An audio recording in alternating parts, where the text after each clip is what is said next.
اگلا شعبہ construction activity کی حوصلہ افزائی کے حوالے سے ہے۔ کنسٹرکشن سیکٹر معاشی پیداوار میں بہت اہم کردار ادا کرتا ہے۔ اس شعبہ میں 40 سے زیادہ صنعتیں جڑی ہوئی ہیں۔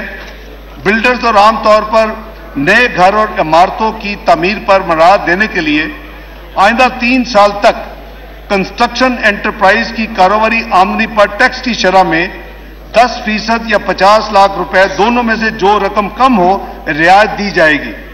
10% یا 50 لاکھ روپے ان کو رعایت دی جائے گی ٹیکس کی، جو ان کا ٹیکس بل بنے گا، اور وہ افراد جو اپنی ذاتی تعمیرات کروائیں گے، یعنی کنسٹرکشن اپنی ذاتی رہنے کے لیے، انہیں 3 سال تک 10% ٹیکس کریڈٹ یا 10 لاکھ روپے جو بھی رقم کم ہوگی وہ رعایت دینے کی تجویز ہے۔ اس کنسیشن کا اطلاق 1 جولائی 2023 اور اس کے بعد شروع ہونے والے تعمیراتی منصوبوں پر ہوگا۔ جناب اسپیکر، اس کے علاوہ اسی سیکٹر میں ایک real estate investment trust rate جسے کہتے ہیں، اس کے متعلق جو ٹیکس مراعات ماضی میں دی گئی وہ اس سال 30 جون 2023 کو وہ ختم ہو رہی ہیں۔